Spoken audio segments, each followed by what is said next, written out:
Olá a todos!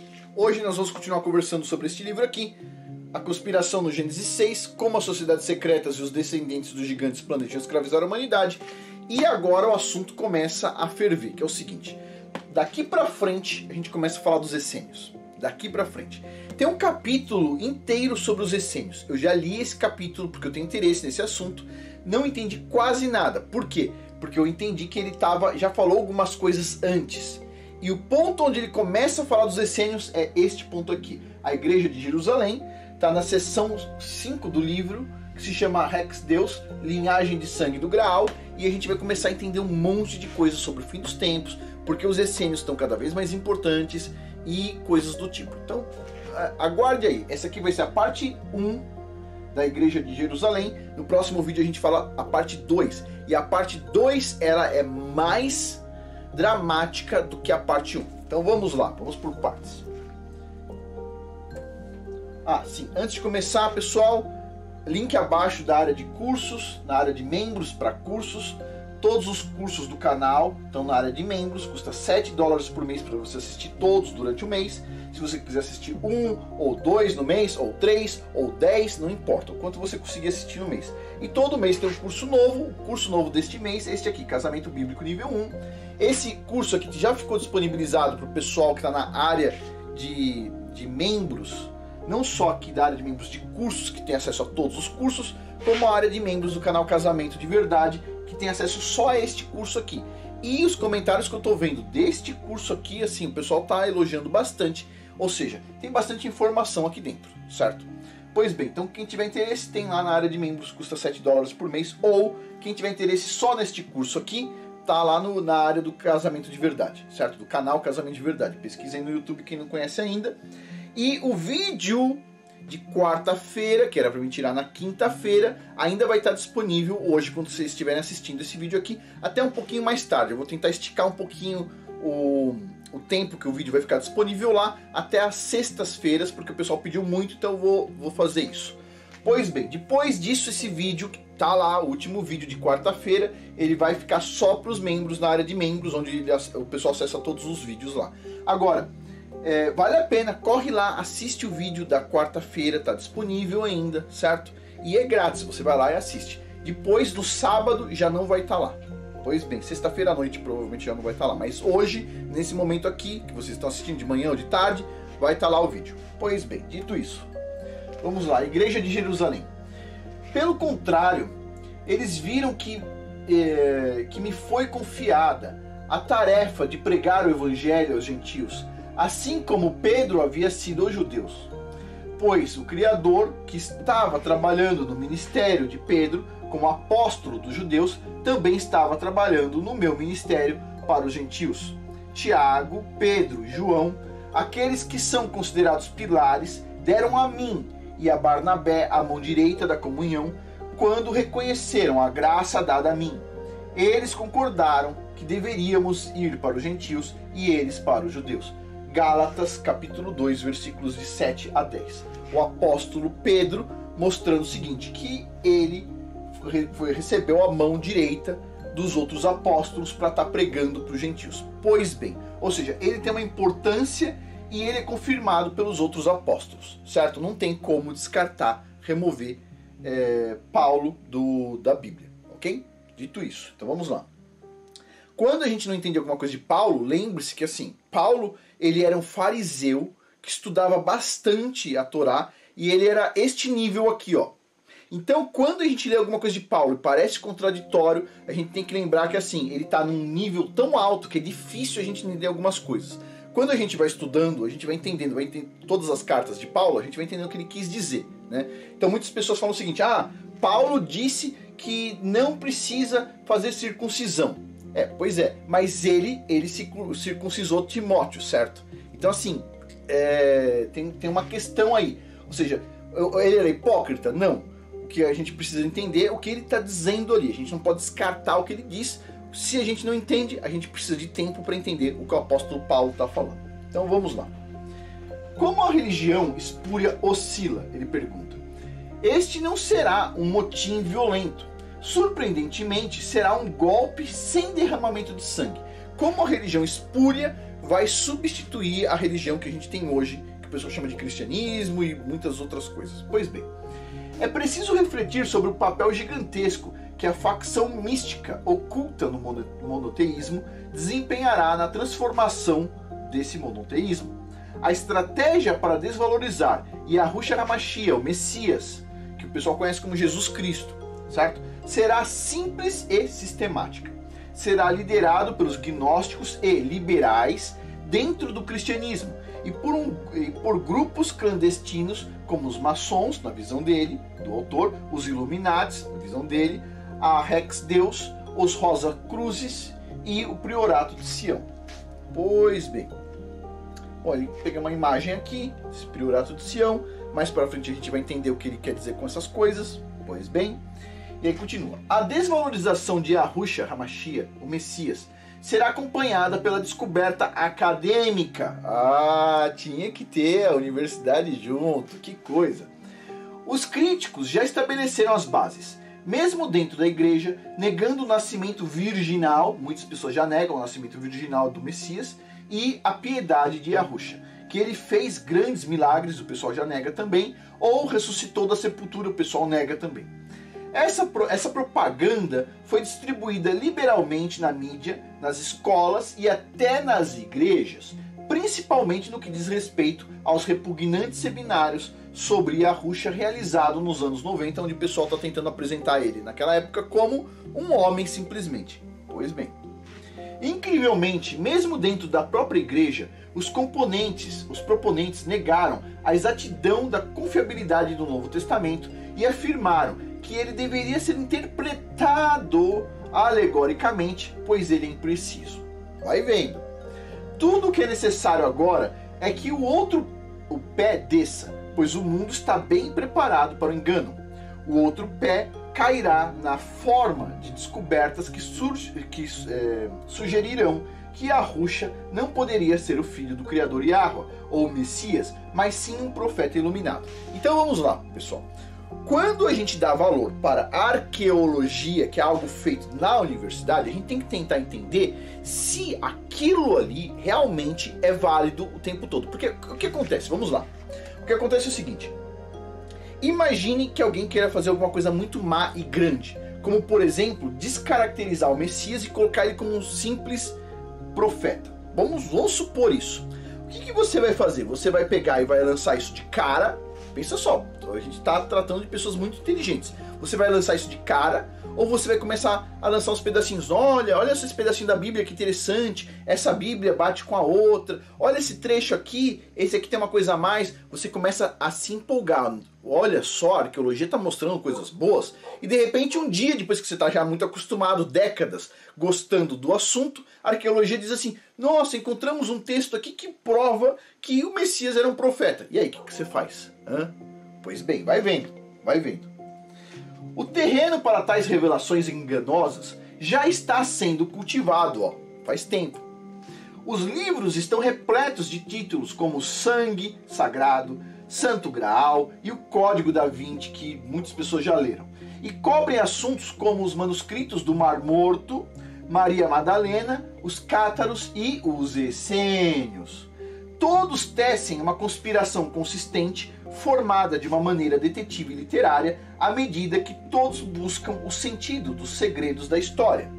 Pois bem, tá aí um livro, o Código da Vinci, que muitas pessoas leram, se tornou um best-seller. Eu te pergunto aqui, pessoal, alguém aqui acredita realmente, alguém aqui é idiota o suficiente para acreditar que um livro chega no mundo inteiro, é espalhado no mundo inteiro, por todos os jornais, se torna um best-seller que vende milhões e milhões e milhões e milhões de livros, sem alguém colocar o dedinho podre para ajudar?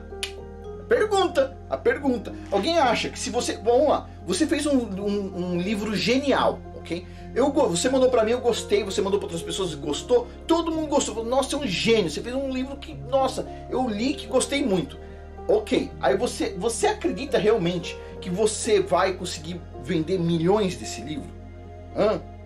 Tipo, o New York Times vai te indicar, todo mundo vai te indicar, os jornais de todos os países vão te indicar. Como é que é isso? Você acredita nisso?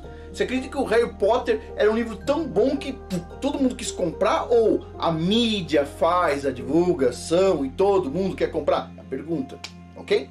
Pois bem, então vamos lá. Quase sempre eles incluem os Cavaleiros Templários, os Merovíngios, o Priorato de Sião, a Rex Deus, os Essênios e conexões maçônicas. Em todos os casos, a conclusão inexplicavelmente idêntica de todos os livros, sempre idêntica, inexplicavelmente idêntica à conclusão, é que esses grupos aparentemente desconectados escondem segredos destruidores para o cristianismo. Ah, que coisa! Um monte de livro, um monte de história chega à mesma conclusão, que tem um segredo que eles guardam que pode destruir o cristianismo. Oh, que gênios! Nossa, todos eles são, todos falando a mesma língua. Ninguém encomendou os livros para esses caras. Não, saiu tudo da cabeça deles. Vai vendo. Bem como os segredos das 7 ciências espúrias. Essas organizações não são o que parecem. Ele coloca aqui.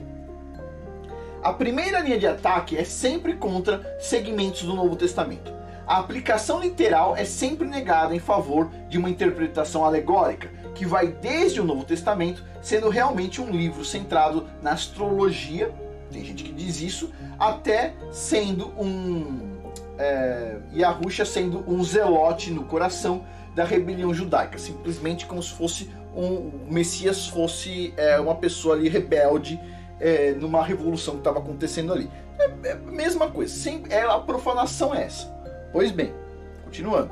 Além disso, o Novo Testamento é transformado em um veículo radical para comunicar as conspirações rebeldes de Yahusha, como se fosse algo desse tipo. Vocês já não ouviram falar? Gente aí, umas pessoas que não têm noção do que é a Bíblia, falando que o Messias Yahusha era comunista, e isso e aquilo, etc. Tal. Você está de brincadeira, os caras não leem a Bíblia, certo? Pois bem, mas o pessoal coloca essas coisas todas. Então, continuando aqui, era um rebelde, né? O Yahusha era um rebelde, o Messias, o qual é relegado a um membro proeminente do segmento essênio da sociedade judaica, sendo os essênios vistos como os antepassados do cristianismo, que secretamente protegeram os dinásticos ancestrais da linhagem real davídica. Ou seja, é a mesma história lá do Código da Vinci e de todos os outros livros que falam sobre essa vertente aí. Os essênios estão no meio. A comunidade de Corã, tem os manuscritos do Mar Morto, que são os manuscritos de Corã. Então a comunidade de Corã era um segmento radical da seita essênia. Eles viviam um estilo de vida monástico, puritano, nas margens do Mar Morto. Essa seita essênia radical era liderada pelo mestre da justiça, que supostamente recebia revelações de coisas ocultas criptografadas nas escrituras. Okay? Os essênios eram geralmente considerados por esses autores revisionistas como gnósticos judaicos e teosofistas e a alegada autoridade controladora sobre a igreja primitiva centralizada em Jerusalém, que era liderada por Tiago, o justo, irmão de Yahusha. Os teosofistas, isso aqui é a visão teosófica, tá? Os teosofistas também afirmam falsamente que Tiago era um essênio. Ok? A comunidade essênia maior era geralmente considerada uma considerável seita religiosa da Judéia, que era fortemente influenciada pela inspiração apocalíptica. O que não é comumente conhecido ou entendido é que os essênios são reverenciados pelos gnósticos cristãos como um ramo místico do judaísmo. Eles são considerados herdeiros da dinastia davídica, completos com o antigo conhecimento de Salomão e Moisés, trazido do Egito, sabedoria que foi homenageada como misticismo ou mistérios de Hermes. Ok. Os gnósticos, gnóstico, lembre-se, não é uma palavra positiva, ok? Os gnósticos acreditam que Moisés e Salomão foram importantes adeptos históricos dos mistérios. Errado, ok? Os maçons e as seitas gnósticas consideram Salomão o mago mais poderoso de sua época. Quem? Os maçons e as seitas gnósticas, ok? Eles falam isso de Salomão. As seitas místicas concluem que Salomão foi um rei feiticeiro significativo na tradição do Senhor do Anel. Salomão foi considerado o sábio, mais sábio de todos os tempos. O testamento de Salomão, dos manuscritos do Mar Morto, afirma que Salomão sabia como controlar os demônios e os forçou a ajudar a construir o primeiro templo. Manuscritos do Mar Morto, presta atenção. Os pergaminhos testificam ainda que as pragas causadas por demônios, chacais e corujas e Liliths podem ser eliminadas invocando os nomes de Davi ou Salomão. Joséfo também escreveu sobre Salomão, dizendo: Yahweh concedeu-lhe o conhecimento da arte usada contra os demônios para o benefício e cura dos homens. Salomão, adicionalmente, compôs encantamentos pelos quais as doenças eram aliviadas. Ele deixou para trás formas de exorcismo com os quais aqueles possuídos por demônios eram expulsos para nunca mais voltar. Os poetas árabes chamam Salomão de Suleiman, um grande rei e juiz sábio, junto com Davi, que seguiu os caminhos de Alá na visão do pessoal do Alcorão. O grande conquistador e legislador otomano Suleiman, o Magnífico, via a si mesmo como segundo Salomão. Mas o que o Alcorão diz sobre Salomão e o suposto feiticeiro e mágico? Será que o Alcorão diz que Salomão era um feiticeiro? Vamos dar uma olhada nisso. Então, os gnósticos dizem que Salomão era um feiticeiro, mágico, etc. Vamos ver o que o Alcorão diz. Salomão foi testado fortemente quanto à sua fé com uma doença degenerativa que reduziu a um esqueleto no trono, segundo o Alcorão. Salomão então orou para que lhe fosse concedido mais poder e mais sabedoria do que qualquer homem jamais tivera. Ele rezou. A oração de Salomão foi atendida e ele recebeu grande sabedoria, grande conhecimento e poder sobre o vento, poder sobre todo tipo de construtor e poder sobre os seres registrados como Jin. Os Jins trabalharam sobre o controle de Salomão para construir qualquer coisa que ele escolhesse. Conclui-se que os seus projetos de construção incluíram o templo. Por causa de tudo isso, o Alcorão observa que muitos de Israel seguiram o mal.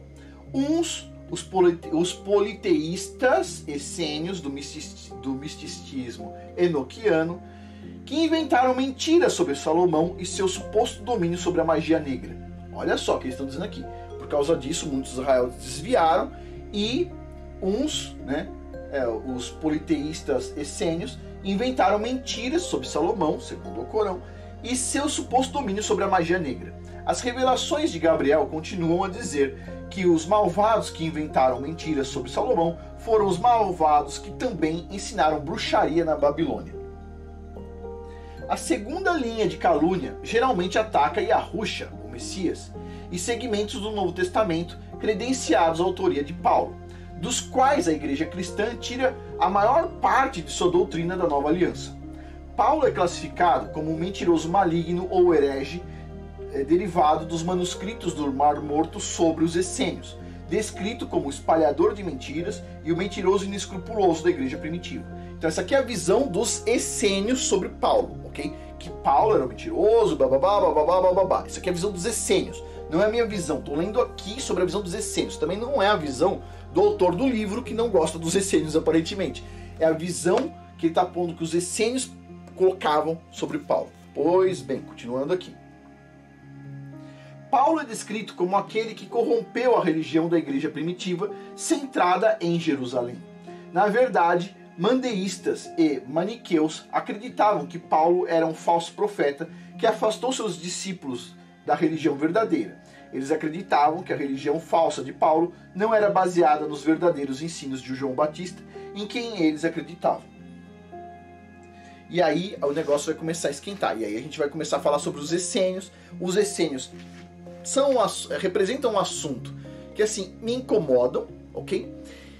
E a gente vai começar a entender, quando a gente entender o que os essênios tinham em mente, o motivo de muitas coisas terem acontecido, ok? Isso a gente vai falar no próximo vídeo. A gente vai começar a parte mais dramática sobre os essênios. E a minha impressão é que daqui para frente no livro a gente já leu mais ou menos 2/3 do livro. 66, vamos por 70%. E a gente já discutiu 70% do livro. Nos últimos 30%, os essênios, pelo jeito, vão ficar aí durante um bom tempo, ok? Pois bem. E assim, os essênios, eles levam uma questão que são os manuscritos do Mar Morto, que eles são usados para muitas coisas. Tem um outro ponto. Uma vez eu estava conversando com o Yahussef, e o Yahussef falou assim: Não, Afonso, essa estrela de Renfan, na verdade não é de Renfan, é uma estrela importante porque os essênios usavam essa estrela. Os essênios. Então assim, tem descoberta arqueológica lá dos essênios. Eu falei para o Yosef, falei assim, se eles usavam estava errado, ok? E o Yosef inclusive não usa mais aquela estrela que o pessoal chama de estrela de Davi, que na verdade é a estrela de Renfan. Ele não usa mais, você pode ver lá. Eu conversei com ele e assim, muitas coisas que ele tinha com aquela estrela de Renfan, inclusive ele queimou. Então assim, são coisas, a gente vai aprendendo, a gente vai tentando entender o que foi escondido da gente e ao mesmo tempo a gente tem que ter a preocupação de não cair em novas armadilhas, certo? Pois bem, finalizando pessoal, lembre-se que o vídeo de vídeo de quarta-feira do canal Casamento de Verdade, que eu tiro toda quinta-feira e não fica lá muito tempo, ele está disponível hoje, aproveita lá, corre lá e assiste o vídeo, certo? Depois, sexta-feira à noite ele já não vai estar mais lá. Continuando aqui, e lembre-se, link abaixo da área de membros, quem tiver interesse, tem vários cursos da parte aqui, tem parte de negócio, desenvolvimento pessoal. Esse aqui é um curso muito bacana, Aprenda a Criar Curso Online, é um curso interessante, vocês sabem que eu consigo fazer, provavelmente dá pra entender que eu consigo ensinar a fazer um curso online, certo? Pois bem, então tá aí. E o curso desse mês é o Casamento Bíblico, Conquistando a Força da Harmonia, é um curso interessante e é indicado aí para casais, certo? Para quem quer casar também é indicado, ou seja, e quem não é casado, já virou um vovozinho, etc., quer ensinar aos netos, também é interessante, certo? Esse curso aqui é bastante interessante. Muitas das coisas aqui a gente vai discutindo ao longo do tempo lá no canal Casamento de Verdade, mas aqui já está adiantado várias coisas e a forma vai ser um pouco diferente, certo? E é isso, pessoal. Então lembre-se, link abaixo da área de membros, ainda custa $7 por mês e é um bom investimento. Você está sempre lá acessando os cursos e tem sempre um curso novo todos os meses. Por hoje é isso, pessoal. Muito obrigado a todos aí pela atenção. Até mais.